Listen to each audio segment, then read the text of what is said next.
ça bloque un peu dans l'allée. Et je vois qu'une des copines avec qui je suis s'arrête, échange quelques mots rigole avec lui. Et puis là, j'évalue. Je suis à la hauteur du siège 24. Je me dis, mon siège est au 29. J'évalue la distance et je me dis, ah, peut-être que. Et puis plus j'avance, plus je me dis, je crois que oui, c'est bon. C'est-à-dire? C'est-à-dire, je vois il va s'asseoir au siège 29 et mon siège est 29 aussi. Enfin, la rangée 29. Donc, je me dis, c'est mon passager voisin.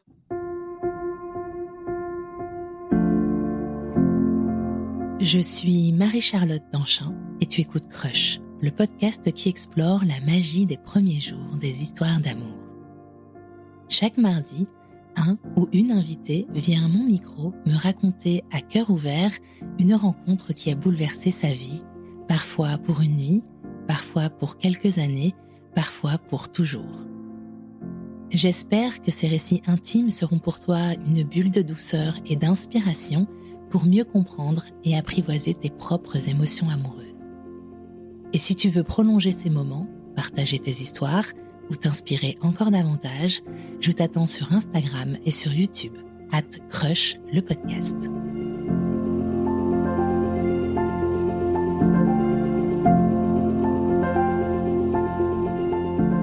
Salut Amandine, comment vas-tu ? Je vais très très bien, merci. Merci beaucoup de m'avoir envoyé ce mail pour me proposer de venir raconter ton histoire à mon micro. Est-ce que, s'il te plaît, Amandine, pour commencer, tu peux te présenter en 5 hashtags ? Alors, 5 hashtags. Le premier, ce serait authentique. Le deuxième, audacieuse. Le troisième, avenante. Le quatrième, tactile. Et le cinquième, optimiste. Quand tu dis authentique, c'est quoi pour toi l'authenticité ? C'est-à-dire que je vais facilement exprimer ce que je ressens et ce que je pense. J'ai pas envie de mettre de filtre, j'ai pas envie de me contenir ou de paraître quelqu'un d'autre. Je suis nature peinture, comme on dit. Est-ce que tu peux me dire, Amandine, dans quelle partie de la France ou du monde tu as grandi et dans quel environnement familial ? J'ai grandi à Saint-Gervais-les-Bains, une petite ville en Haute-Savoie, au pied du Mont-Blanc, donc plutôt dans la montagne, dans un environnement très nature, justement. Une petite station touristique, donc avec ces moments de forte affluence de touristes pour la saison d'hiver, d'été, et puis ces moments de calme où justement on est très connecté à la nature et à l'environnement. Mon environnement familial, je suis née dans une famille que je dirais classique. J'ai un petit frère qui a 2 ans de moins que moi. Et mes parents se sont séparés quand j'avais 10 ans. Donc après, j'ai eu un beau-père, une famille un peu recomposée. Je dirais un schéma plutôt classique. Quand tu arrives à l'âge adulte et que tu commences à avoir tes premières histoires de cœur, quelle vision tu as de l'amour ? Je pense que j'attendais le prince charmant que j'ai cru rencontrer quand j'avais tout juste 17 ans. Un ancien copain d'école primaire retrouvé, rencontré, et avec qui je suis restée quasiment 9 ans. Donc je pense que j'avais ce côté grand amour quand même en moi.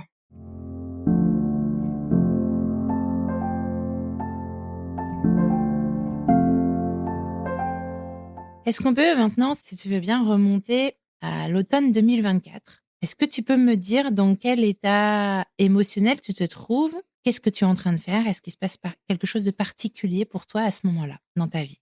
Quel âge tu as ? En automne 2024, j'ai 35 ans. Je viens d'acheter une maison avec mon mari, le père de ma fille qui a 5 ans. C'est la consécration d'un projet commun qu'on a eu pendant des années depuis le début de notre histoire. Et je suis en train de repeindre les murs de cette maison, qui est une vieille maison, qui est assez sombre, qui a du potentiel. C'est ce qu'on s'est dit quand on l'a achetée.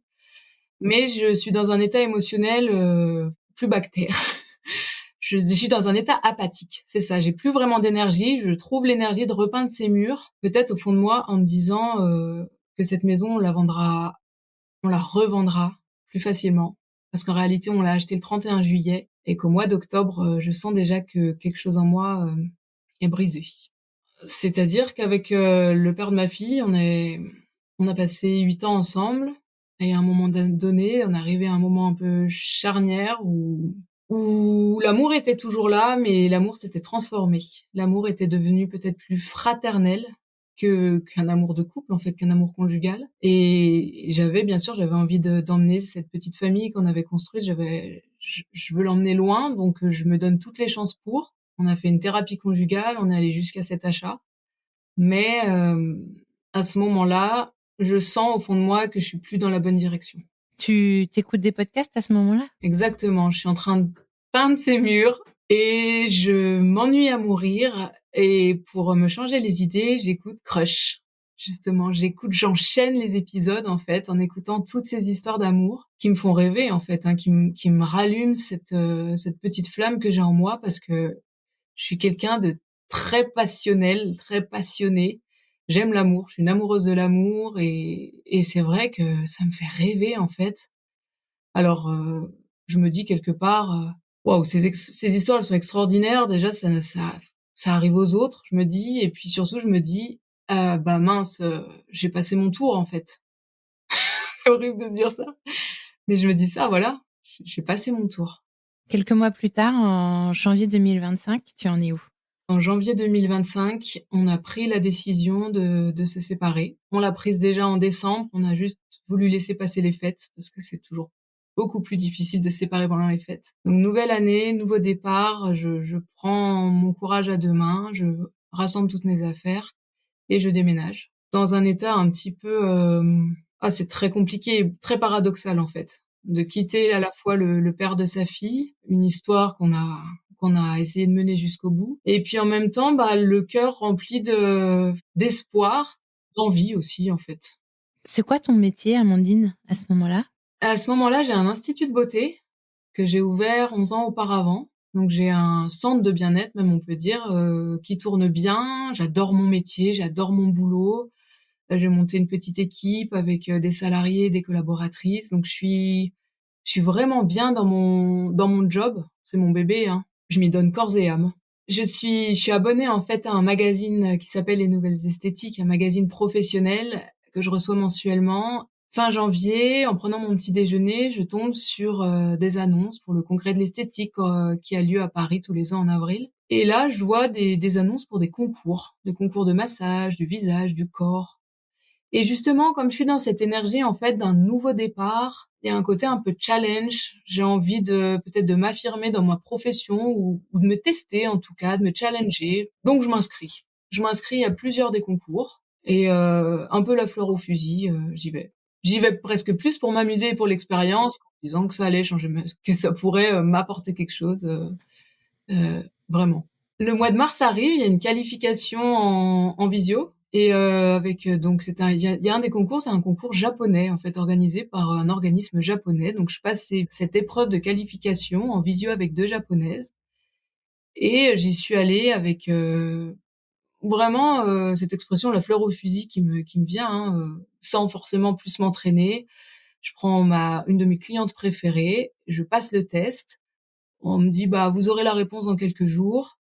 Et la réponse arrive et je suis sélectionnée pour le championnat à Paris. Et déjà là, je me dis waouh. J'adore. Donc tu vas à Paris? Donc je vais à Paris. En tout, je m'étais inscrite à 3 épreuves. Les 2 premières, ratées. Ratées parce que je savais pas ce que c'était un concours et j'étais pas dedans. Et puis ce concours japonais là, j'apprends juste avant de monter sur scène que j'ai remporté un record mondial avec c'était un concours de transformation du visage facialiste et j'apprends donc juste avant de monter sur scène que j'ai les meilleurs scores parmi toutes les personnes qualifiées. Je me dis mais c'est incroyable. Waouh, j'ai vraiment ma place ici. Waouh, je suis galvanisée.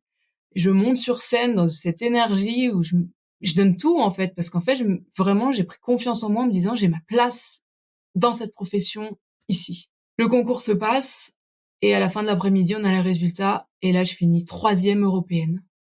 Mon cœur explose de joie et avec ça je remporte un ticket d'avion pour partir pour la grande finale mondiale au Japon, à Tokyo, fin juin 2025. Incroyable. Un rêve d'aller au Japon, c'était un rêve. Je gagne ce billet, je me dis mais c'est incroyable.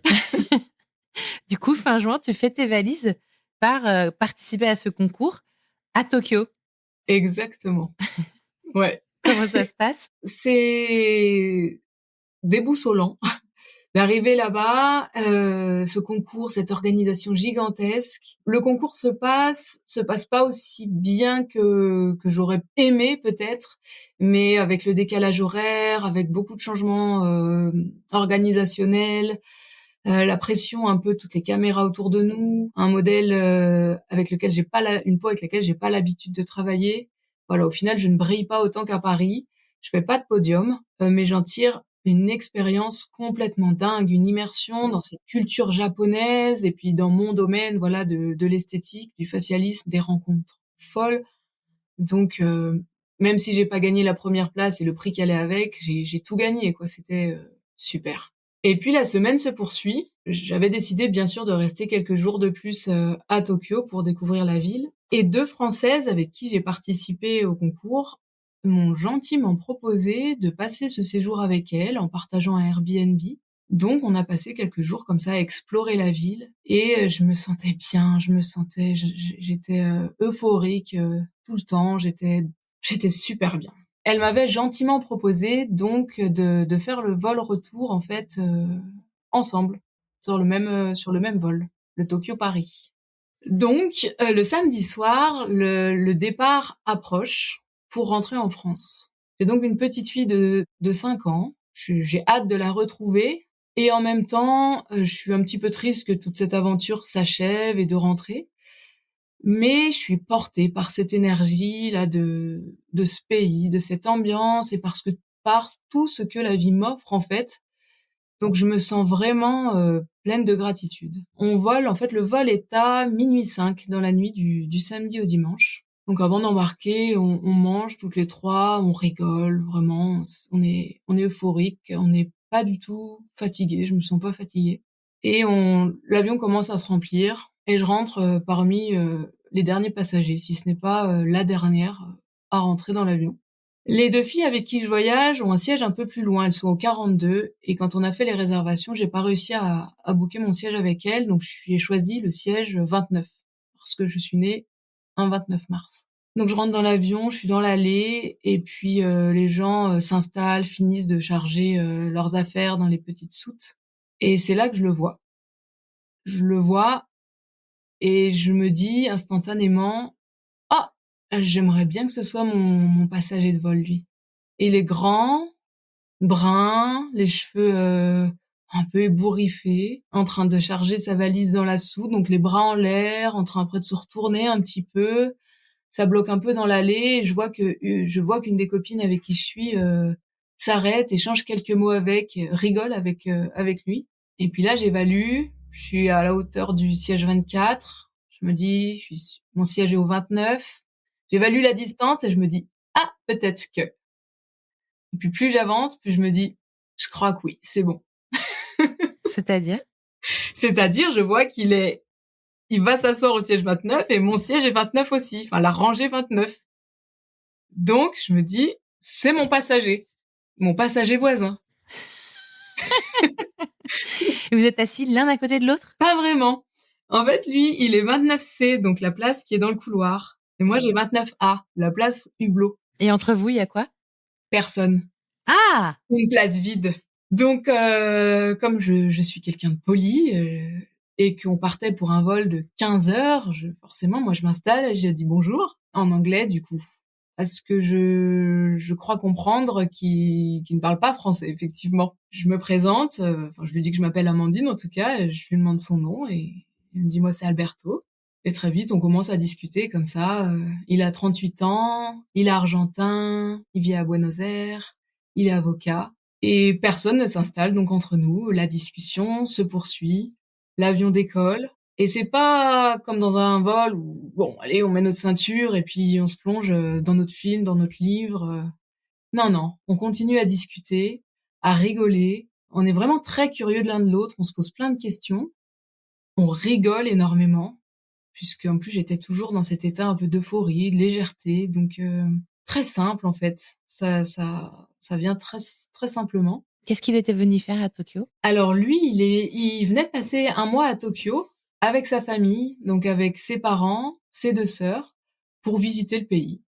C'était des vacances en famille Et par un fabuleux concours de circonstances, il s'est retrouvé tout seul sur ce vol-là. Puisque ses parents avaient préféré prendre un Tokyo-Buenos Aires direct, un vol interminable qui survole tout le Pacifique. Et lui, il a préféré partir dans le sens inverse, faire une escale à Paris, s'arrêter chez un de ses amis argentins là-bas pour 2-3 jours, puis repartir à Buenos Aires. Qu'est-ce que tu apprends sur lui? Qu'est-ce que tu apprends davantage sur lui pendant cette conversation? Combien de temps ça va durer? Est-ce que vous allez parler tout le vol? Est-ce que vous allez, à un moment, tu vas regarder un film? J'apprends beaucoup de choses sur lui, de sa vie, de son métier. J'apprends qu'il aime beaucoup lire. On se découvre des points communs, qu'on a les mêmes livres dans notre bibliothèque. J'apprends donc qu'il est avocat, mais en parallèle de ça, il adore l'astrologie, la numérologie. Et moi, je venais d'apporter et d'oublier un livre d'ailleurs au Japon de numérologie. Donc, j'adore le fait qu'il soit aussi ouvert d'esprit, qu'il ait cet esprit peut-être très cartésien, mais aussi ce côté un peu ésotérique. Il est passionné de psychologie, moi aussi. Donc, il y a vraiment plein de choses qui s'emboîtent, on se correspond, il me fascine et on rigole. Vraiment, ça c'est un point très important. On rigole et je crois que ça fait longtemps que j'ai pas rigolé autant avec quelqu'un, avec un homme en tout cas. Est-ce que tu ressens une forme d'intimité avec lui? Comment tu nommerais la connexion que vous avez? Tu la qualifierais comment? Il y a une forme d'évidence et l'émotion que j'ai ressentie, puisque je me suis fait la réflexion, c'est de me dire: «C'est fou, j'ai l'impression de voyager avec mon mari», alors même que j'étais encore mariée et pas divorcée officiellement. Mais cette impression de se connaître depuis toujours et en même temps d'avoir tout à découvrir de l'autre.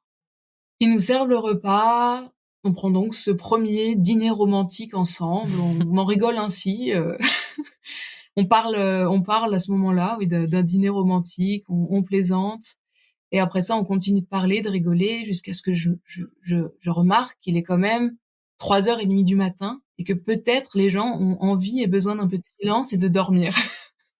Alors c'est là que je dis: «Peut-être on devrait aussi essayer de dormir». C'était pas évident parce qu'on n'était pas du tout en mode, en mode on va se coucher. Et puis là, c'est rigolo. Lui, en fait, il avait choisi ce siège exprès parce que devant, il y en avait pas d'autres, donc il pouvait étaler ses jambes. Et moi, j'avais pris ce siège hublot parce que j'aime bien me caler contre le hublot pour dormir, mais là, ce qui était encore mieux, c'est que je pouvais un petit peu me mettre sur le siège à côté, sur le siège donc B. Et en m'installant comme ça, il me fait signe de m'étaler un peu plus et de mettre ses pieds sur ses cuisses. J'hésite une seconde, je fais là pour le coup un petit peu. Il insiste. Je m'allonge de tout mon long sur les sièges en ayant les pieds sur ses cuisses. J'étais donc en petite soquette et là, il a commencé à me masser les pieds. Attends, j'ai une question. J'ai une question qu'il faut absolument que je te pose. Je crois que le mot argentin, c'est chamuchero, toujours en train un peu de séduire. Est-ce que tu le sens séducteur? Non, non, je le sens pas séducteur. Tu le sens naturel? Je le sens naturel, vraiment. Juste, il te masse les pieds alors qu'il te connaît pas. Oui, mais Je te taquine. non, non, non, mais c'est rigolo, mais en tout cas, c'était pas de la séduction forcée, c'était hyper naturel. Il me masse les pieds, il me masse les chevilles et moi, je le dévore du regard, je regarde son profil, je regarde son épaule et je commence à lui caresser le bras, à lui masser l'épaule. Je vous l'ai dit dans les hashtags, je suis très tactile et puis c'est mon métier. Donc comme ça, en fait, on commence à se masser dans cet avion, très discrètement. Et c'est terriblement sensuel, oui. Ah bah tu m'étonnes. Ouais, Attends, t'es quand même dans un avion avec un inconnu que tu trouves méga sexy. Il est en train de te masser les pieds et toi, tu le masses. Je veux dire, la tension sexuelle, elle est... En plus, avec tout l'imaginaire collectif qu'il y a autour de l'avion, on est d'accord. Je pense que la tension sexuelle, elle est au top, là. Là, moi, j'ai envie d'être à ta place. Je te le dis tout de suite. c'est vrai que c'est un moment dans lequel j'aime bien me replonger. Je crois qu'au bout d'un moment, je sais pas vraiment comment, on s'endort tant bien que mal, on s'assoupit. Et puis, je me lève pour me dégourdir les jambes, pour peut-être aller aux toilettes, et je reviens, et j'ai besoin de changer de position, si je puis dire. Et du coup, je me suis installée différemment. J'ai mis plutôt ma tête vers ses cuisses, en ayant les jambes vers le hublot. Et là, c'est à ce moment-là que je me suis dit, c'est dingue, j'ai l'impression de voyager avec quelqu'un que j'ai toujours connu. Il y a pas de gêne, il y a pas de... Et là, en fait, c'est lui qui commence à me caresser un petit peu le bras, super délicatement. Il m'effleure du bout de ses longs doigts. Il a des mains magnifiques, des mains de pianiste. Voilà, il me caresse le bras. Il commence à me caresser le ventre. Et là, je l'arrête un peu, quoi. Je je l'arrête un peu parce que je me dis, on est dans un avion. Je me dis, ça va aller, oula, ça va aller trop loin. Ça va aller trop vite. Je me dis presque savoure. Je sais pas, c'est bizarre. Oui. J'arrête l'action. Bah oui, parce que j'imagine que t'es sous tension. Donc tu dois être, franchement, on va appeler un chat un chat. Tu dois être super excité. Sauf qu'en fait, t'es dans un avion, le mec, tu le connais pas. Et effectivement, même si t'as aucun red flag, enfin, aucun signal qui te dit, il est bizarre, c'est dangereux, je sais pas quoi, ou tu vois, même de façon insidieuse, t'as pas ça. Tu peux avoir aussi l'envie, justement, de te dire de pas vouloir aller trop vite. C'est ça, en fait. C'est ça, et en même temps, je me dis bon, pas aller trop vite, Ouais. mais bref, ça s'arrête là. Il y a plein de choses qui se bousculent dans ma tête, et puis voilà, je mets un petit frein. On se rendort donc un petit peu, on s'assoupit, et puis à un moment donné, il me dit Are you okay? Donc je lève la tête, je vois son visage, Are you okay? Et là je me dis, il me demande si je vais bien. Donc je dis oui, ouais ouais. Et là il m'embrasse et il m'embrasse super bien et j'adore son odeur, j'adore sa façon de m'embrasser, c'est incroyable, c'est une fusion quoi. Et quand ça s'arrête, il relève la tête et je rigole un peu et lui me dit je suis désolée, il fallait que je le fasse. Et j'ai trouvé ça trop beau que justement qu'il me demande avant. Bon, moi j'avais mal compris la question. Je pensais vraiment qu'il me demandait naïvement si j'allais bien, mais il a quand même eu cette attention de me demander si j'étais d'accord. Quoi, il m'a pas embrassé sauvagement. C'était très beau. Je trouvais ça terriblement romantique et beau. Il vous reste combien de temps de vol à ce moment-là? Je ne saurais pas dire, mais ce que je peux dire, c'est qu'on a dû s'assoupir encore un moment, et quand j'ai ouvert les yeux, il reste 1h57. Donc ça fait déjà 13 heures qu'on est en vol, et là je me dis, mon Dieu, il reste que 2 heures. Je voudrais que cet avion ne se pose jamais. Et en même temps, je sais que j'ai ma fille qui m'attend quand même, donc j'ai toujours ce cœur de maman et j'ai envie de la retrouver, bien sûr. Mais je sais pas, si l'avion avait fait un tour de plus, bah ça aurait pas été un problème quoi. On s'est redressé, voilà, on s'est rassis, on a commencé à regarder la petite planisphère, il m'a montré où il habitait, là j'ai pris conscience à quel point Buenos Aires était loin de là où je suis. Il m'a montré, on a zoomé Buenos Aires, son quartier, son immeuble. On s'est montré des photos de nos environnements respectifs. On a encore plus, voilà, on a encore plus rentré dans les détails de notre vie. Je pense que je l'avais déjà fait avant, mais il m'a redemandé. Donc t'as un enfant, c'est ça? Oui, oui. Il m'a dit, oh, it's manageable. Ça veut dire, c'est gérable. Ah ouais, donc en fait, il fait une projection là quand même. Ouais, là, je comprends qu'il fait une projection. En fait, on en rigole un peu. On se dit même que quand on descend sur le tarmac, on se marie. Ah ouais. Ouais, on fait des projections en en rigolant. Mais il y a un truc qui est envisagé.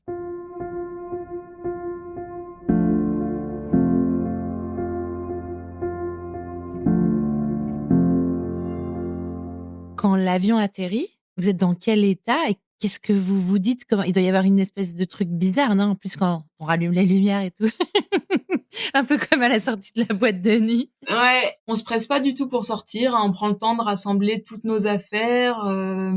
En plus, je me souviens que j'avais ramené trop de choses du Japon. J'avais des sacs qui débordaient, donc voilà, je prends bien mon temps d'essayer de tout remettre en ordre. On descend et on marche dans l'allée de l'avion, puis dans les couloirs de l'aéroport, bah, comme si on avait voyagé ensemble, comme si on rentrait de voyage ensemble en fait, comme si encore une fois on était un couple depuis des années.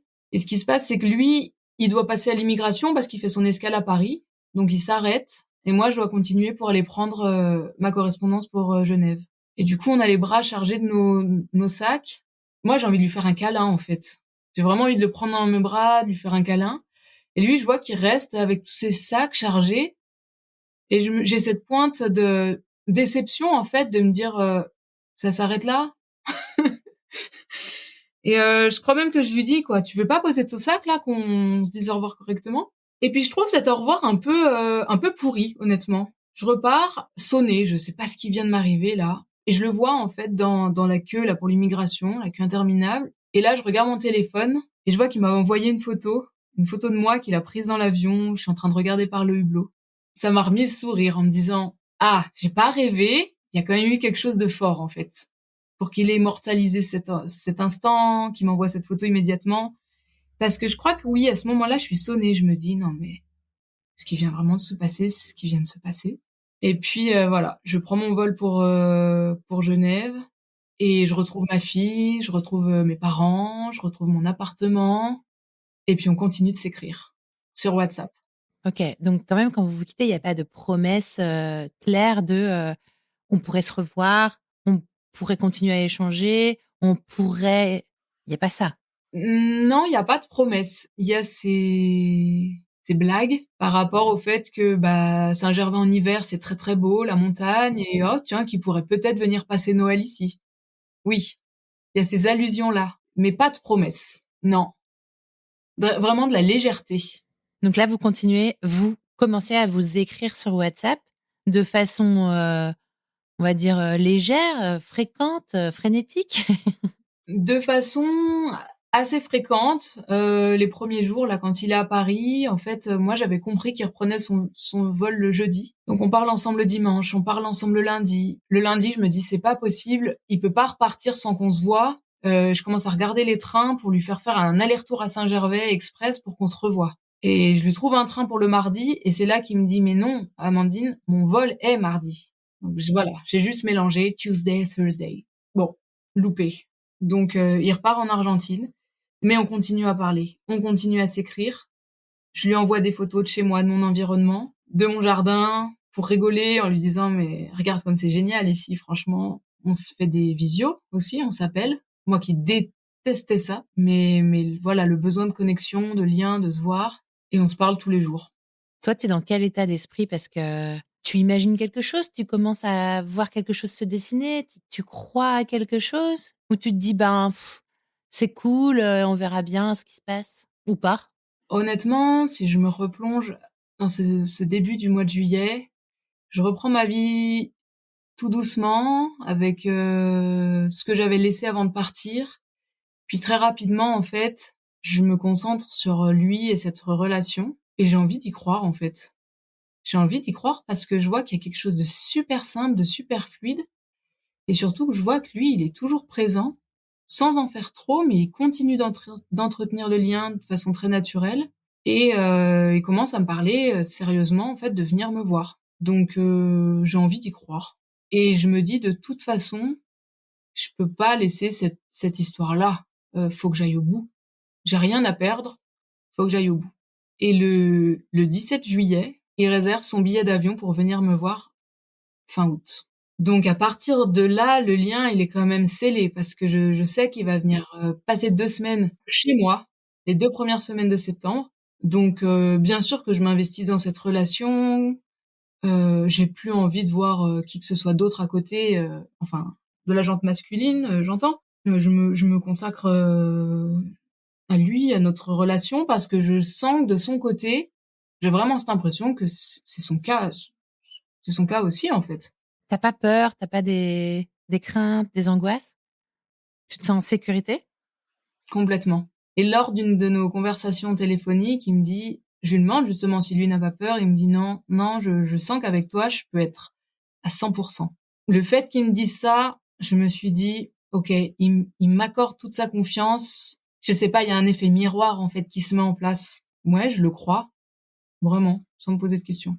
Fin août va arriver, juste avant qu'il arrive, comment tu te sens? Tu dois être, pétrifiée, tu dois commencer à douter, tu dois avoir peur, en fait, qu'il soit plus comme dans tes souvenirs parce qu'en fait, vous vous êtes vus quelques heures dans un avion. C'est fou quand même. Est-ce qu'il est vraiment réel? Est-ce qu'il ressemble vraiment à l'image que j'ai de lui dans la vraie vie? C'est ça. Fin août arrive, la dernière semaine, je pars en vacances avec ma fille et ma meilleure amie, donc j'ai pas trop le temps d'y penser. Je suis prise là-dedans. Heureusement, je pense. Sinon, le stress aurait été sûrement insoutenable. Ce mélange d'excitation et oui, la peur quand même. La peur de se dire, mais est-ce qu'en fait, on a rêvé? Est-ce que c'était les circonstances de ce vol? Et en même temps, je me dis, mais non, on se parle tous les jours depuis 2 mois. On s'est jamais déçus. Euh, et je lui en parle, bien sûr. Hein, je lui parle de ma peur et il me dit, mais comment veux-tu que ça ne fonctionne pas? Rappelle-toi dans l'avion. Comment veux-tu que ça ne fonctionne pas? Et donc, il me rassure, en fait. Donc, ça n'enlève pas ce stress quand même, hein, notamment vraiment quand je suis à l'aéroport, derrière cette porte qui s'ouvre et se ferme des centaines de fois avant qu'enfin lui arrive. La tension était, ouais, insoutenable. Et quand je le revois, en fait, je réalise même pas. Je suis dans un rêve, je suis dans du coton. Je me blottis dans ses bras et je réalise pas. J'ai du mal à réaliser. Je le touche encore à nouveau. J'étais surexcitée, mais stressée quand même, hein, vraiment. Faut dire ce qui est. Hein. J'étais très stressée. Est-ce que physiquement, il est celui dont tu te souvenais? Il est celui dont je me souvenais, d'autant plus qu'on avait fait des visios pendant tout l'été. Donc en fait, Ouais, mais tu sais, des fois, il y a la taille, il y a la carrure, il y a l'allure, le toucher aussi qu'on n'a pas en fait sur la visio. Non, j'ai l'impression qu'il y a pas trop de distorsion entre l'image que tu avais de lui et celui que tu vois. non. En plus, j'ai même pas trop le temps de le voir parce que vraiment, je me blottis contre lui, je le prends contre moi et en fait, je retrouve tout de suite ce contact physique, la sensation. Et ça, c'est très important dans une relation amoureuse. Le physique, ce qu'on voit, je dis pas que c'est pas important, hein, mais c'est un fait. Mais la sensation que la personne t'apporte, te procure quand t'es vraiment contre lui, contre elle, ça, c'est vraiment imbattable. Quoi.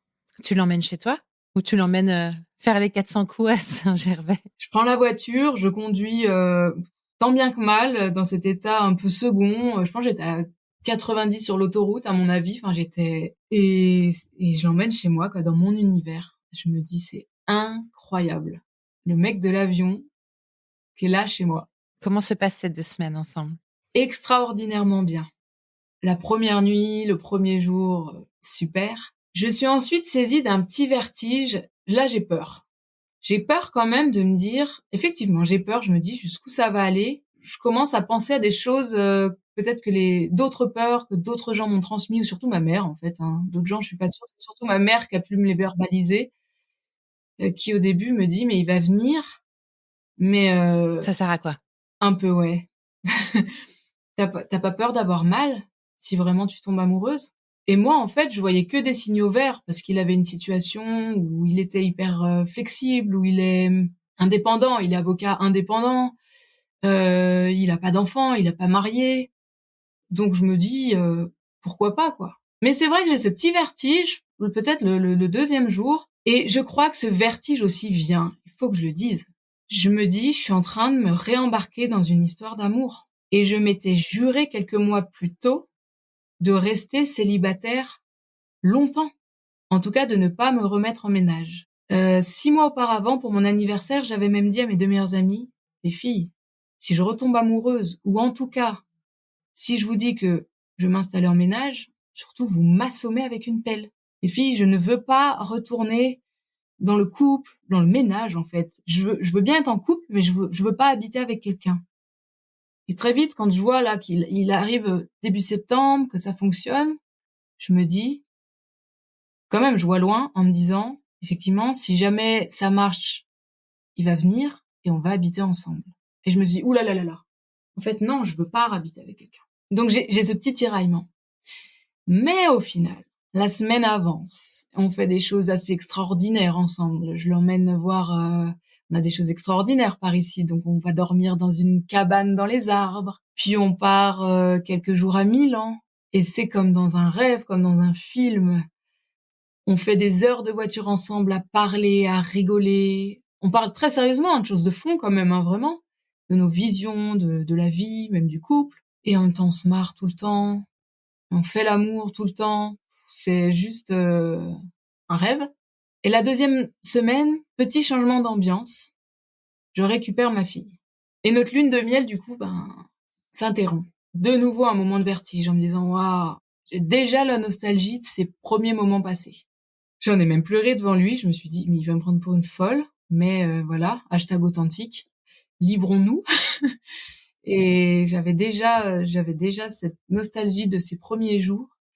Et il m'a dit, mais c'est que le début, en fait. Il y en a 1000 autres de jours comme ça à venir.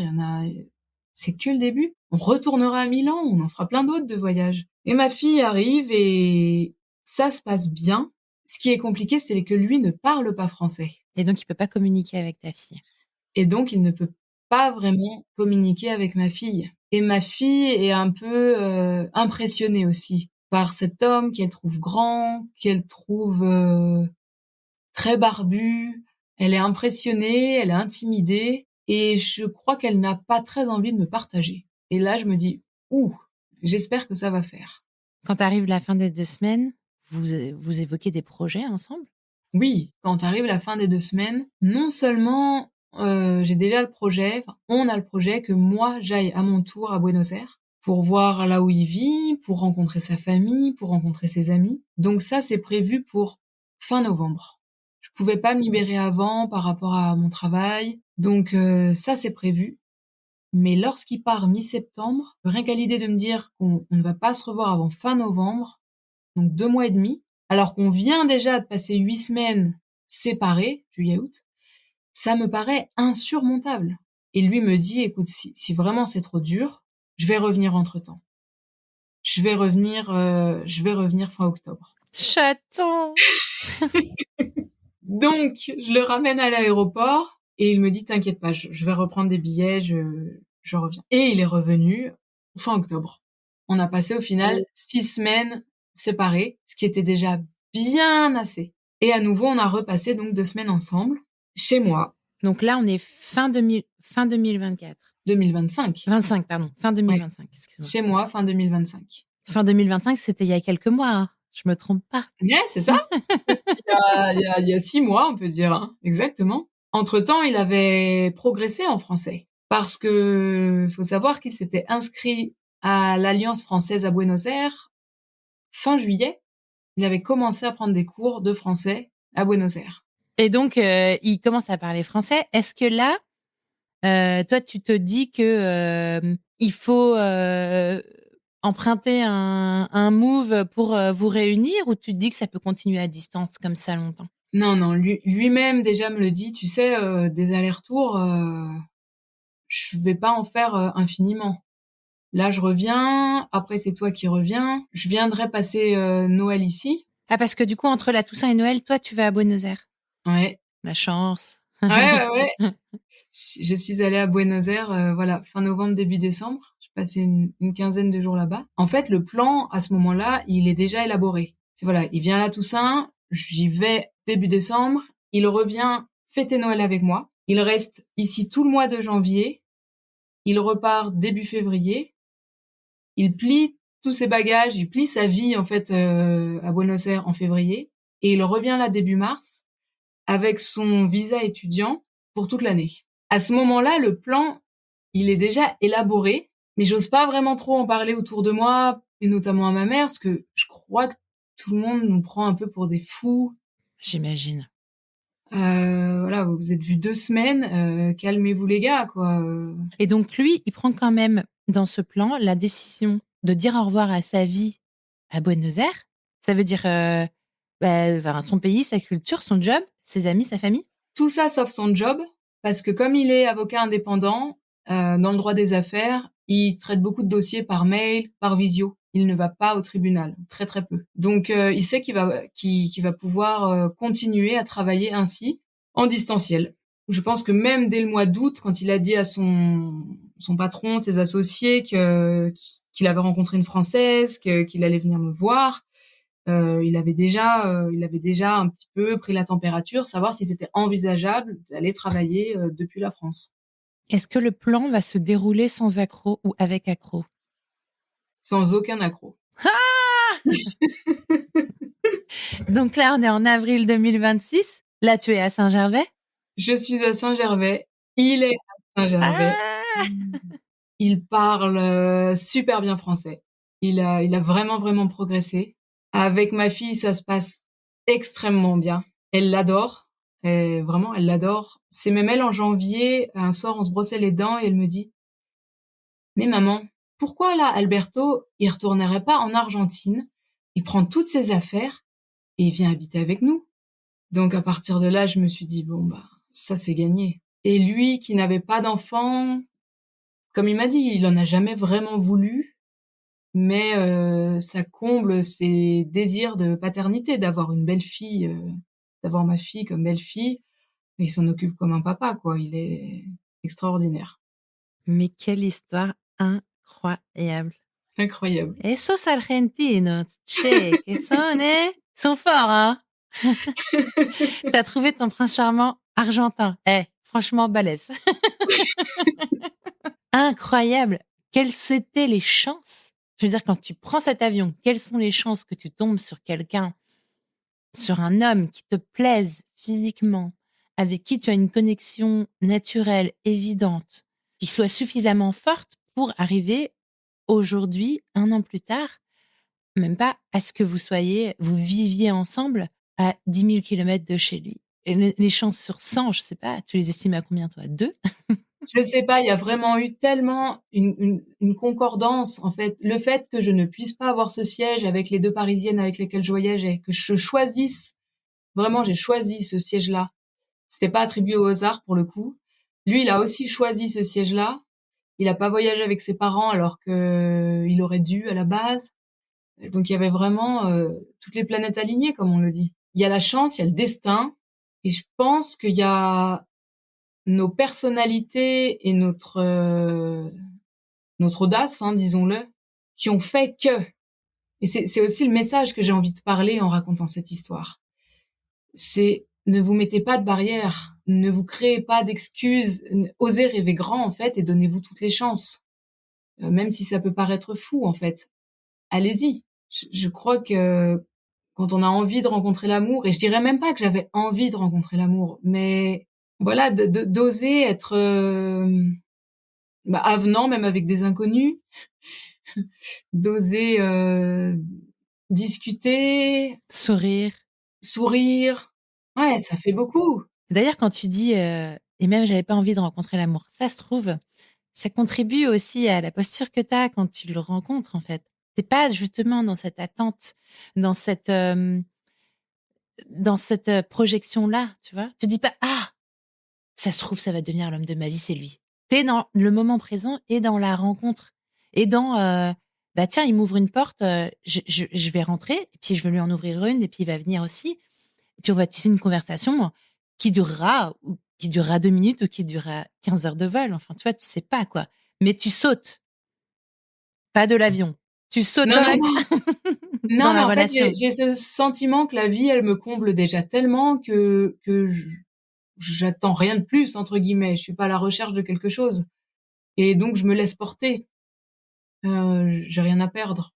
Ce qui est beau aussi, c'est cette façon, je pense, dont on s'est ouvert l'un à l'autre. Et bien sûr qu'il y avait de la séduction, et qu'il y en a toujours, mais il y a cette façon aussi de naturellement se dire: «Je te choisis, je te veux», en fait.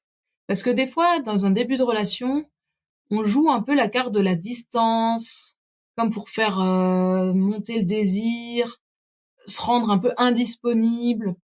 Bah, c'est ça, c'est ce que tu dis, vous avez été authentique. C'est-à-dire que ce que vous avez donné à voir à l'autre est égal à ce que vous êtes à l'intérieur. Et du coup, c'est ça qui marche. Je suis tellement d'accord avec toi.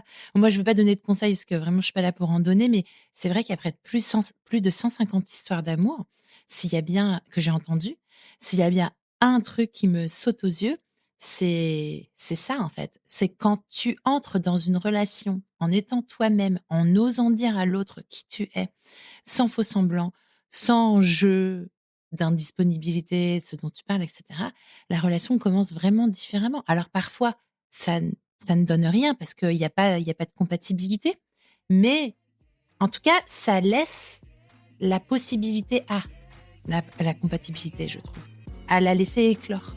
Merci beaucoup, Amandine.